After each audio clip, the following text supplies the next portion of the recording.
पे अपन जो छोटे शहरों में लोग हैं उनके दिमाग में आता प्रॉपर्टी। उसके बाद दूसरा हमारे दिमाग में आता है बैंक डिपॉजिट या एफडी।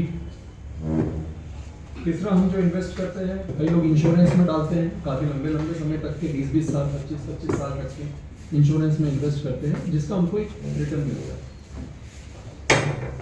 चौथा जो होता है वो होता है गोल्ड, जो कि सभी महिलाओं को भी प्यारा है और जिसमें काफ़ी अच्छे रिटर्न्स भी मिलते रहे। पांचवा जो है वो है पीपीएफ और छठवा जो है शेयर्स। आज मुझे जो टॉपिक पे बोलने मिला है वो है इक्विटी मार्केट।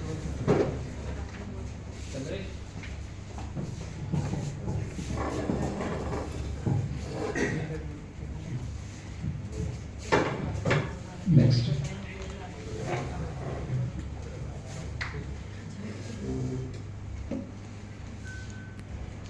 सबसे पहले तो हम मेन ये समझते हैं कि शेयर्स का मतलब क्या होता है। शेयर का मतलब होता है पार्टनरशिप या हिस्सेदारी लेना। लेकिन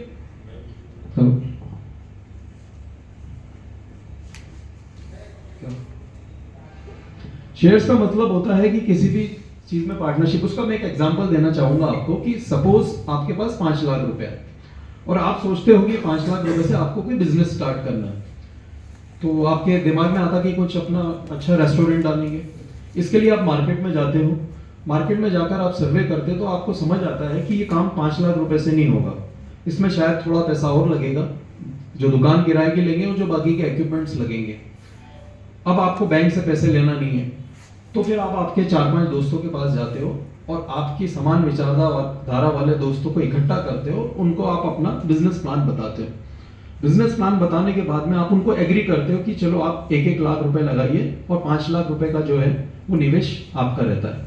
इस तरह से आप एक कंपनी बनाते हो जिसमें आपके 5 लाख रुपए लगे तो आप 50% के पार्टनर हुए और जो बाकी के लोग जो 1-1 लाख रुपए लगाते हैं वो 10-10% के पार्टनर हुए। तो बेसिकली आप वो सब लोगों से फंड इकट्ठा करके आप एक अपना बिजनेस स्टार्ट करते हो। अब आपका बिजनेस चल जाता है तो फिर उसके बाद आपको लगता है कि आपने एक साल में अगर सपोज उस 10 लाख पे 10 लाख रुपए कमाया, तो उसमें से आप 1 लाख रुपए का जो प्रॉफिट है बाकी सब पार्टनर्स में बांट देते हो, जिसकी जितनी हिस्सेदारी है उसके अनुपात में, उसको हम डिविडेंड बोलते हैं। और बाकी का पैसा आपको लगता है कि बिजनेस अच्छा है तो आप उसको बढ़ाने के लिए और नंबर ऑफ आउटलेट्स खोलते हो और उसको आप उसी में इन्वेस्ट करते हो। तो इसी प्रकार से जो शेयर मार्केट या कैपिटल मार्केट जो बनाया गया है, उसके बनाने के पीछे मेन रीजन यही है कि ऐसे एंटरप्रेन्योर्स या ऐसी कंपनीज जो अपने बिजनेस को बढ़ाना चाहते हैं और जिनको बैंक से फंडिंग नहीं करना है, लेकिन उनकी विचारधारा वाले लोगों को इकट्ठा करके उनसे पैसे लेकर मार्केट में इन्वेस्ट करते हैं। जैसे जैसे कंपनी का बिजनेस ग्रो होता है वैसे वैसे हमारी भी प्रॉफिटेबिलिटी उसके साथ साथ बढ़ती है, क्योंकि जो शेयर्स के भाव जो ऊपर नीचे होते हैं वो उसकी कंपनी की कमाई पर ही आधारित रहते हैं लॉन्ग टर्म में। नेक्स्ट, अब मुख्य इंडिया में है ना 2 तरह के एक्सचेंजेस हैं। एक बीएसई है जिसको बॉम्बे स्टॉक एक्सचेंज बोलते हैं और एक एनएसई है जिसको नेशनल स्टॉक एक्सचेंज बोलते हैं। ये जो भी शेयर्स की खरीद फरोख्त होती है दोनों मार्केट में होती है। बीएसई जो है वो काफी पुराना मार्केट है, मतलब 1857 का है, जब ईस्ट इंडिया कंपनी थी। तो जब कुछ लोग जो स्टॉक्स आता था ब्रिटेन से और जो इंडिया से जो एक्सचेंज होता था तो उसके आधार पे वो उसका नाम पड़ा था। बाकी जो एनएसई है ये 1992 में बना है और ये सबसे बड़ा स्टॉक एक्सचेंज है इंडिया का और ये दोनों मुंबई में है। नेक्स्ट, अब आपको अगर इक्विटी मार्केट में इन्वेस्ट करना है तो सबसे पहले आपको 2 चीजें करना पड़ती हैं। पहला, एक आपको ट्रेडिंग अकाउंट खुलाना पड़ता है और सेकंड आपका एक डीमैट अकाउंट मिलता है। ट्रेडिंग अकाउंट एक्चुअल में होता क्या है? ट्रेडिंग अकाउंट आपको किसी भी ब्रोकर के पास खुलाना पड़ता है। ट्रेडिंग का तो मतलब सभी जानते होंगे कि कोई चीज अपन बाय कर रहे हैं, सेल कर रहे हैं। अब सपोज आपने कोई शेयर परचेस किया तो अब आपका जो सेलर है, आप जिससे खरीद रहे हो सकता है वो व्यक्ति चेन्नई में हो, आप उसको 1 to 1 तो जानते नहीं है, तो वो उसके ब्रोकर के पास से वो शेयर्स को एक्सचेंज पे सेल करता है। फिर देन उसके बाद में आप जब बाय करते हो तो आपके ब्रोकर के थ्रू वो पेमेंट का ट्रांजेक्शन होता है। तो शेयर्स वहां से आते हैं आपके ब्रोकर के अकाउंट में और आपके ब्रोकर के अकाउंट से आपके डीमैट अकाउंट में आते हैं। अब ये डीमैट अकाउंट क्या होता है? डीमैट अकाउंट एक्चुअल में सेम उसी तरह से होता है जैसे हमारा बैंक का सेविंग अकाउंट होता है।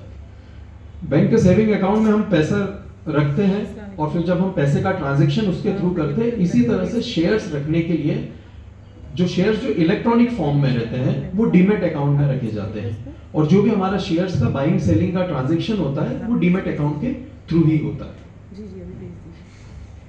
अब जैसा मैंने बताया कि अगर आपका बिजनेस सेट हो गया तो फिर आपको अगर और फंड रेजिंग लगा तो आप आपका आइडिया लेकर और ज्यादा लोगों के पास जाना चाहेंगे। तो जो आप फंड रेज करते हैं मार्केट से, जो आप पैसा उठाते हैं उसको आईपीओ के थ्रू करते हैं, जिसको हम इनिशियल पब्लिक ऑफर बोलते हैं। इनिशियल पब्लिक ऑफर के अंदर कोई भी कंपनी अपना शेयर इशू करती है जिसके अंदर लोग बिड करते हैं, और जब ये शेयर अलॉट होते हैं तब वो जिस मार्केट में ट्रेड होने लगते हैं, जैसा मैंने बताया अभी थोड़ी देर पहले आपको कि बीएसई और एनएसई, तो जहां पर वो ट्रेड होने लगते हैं उसको हम सेकेंडरी मार्केट बोलते हैं, जहां से इसकी खरीदी बिक्री होती है। अब मैं आपको एक बड़ी इंटरेस्टिंग चीज बता रहा हूं कि किस तरह से जो महंगाई है वो अपनी बचत को खाती है, यानी आप इन्फ्लेशन जो है वो किस तरह से हमारी सेविंग को लॉन्ग टर्म में इफेक्ट करता है।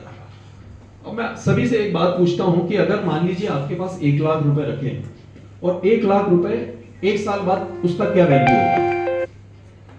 जनरली हमारे माइंड में यही आएगा कि भाई 1 लाख रुपए तो 1 लाख रुपए ही रहेगा अगर घर में रखा है तो।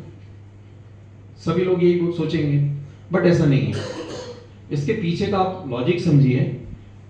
जो इन्फ्लेशन है इंडिया में, अगर आप पिछले 20-25 साल से देखेंगे तो जो इन्फ्लेशन है यानी जो महंगाई की दर है वो 5% से बढ़ रही है। तो इसका मतलब ये हुआ कि आप जो सामान आज 100 रुपए का खरीदते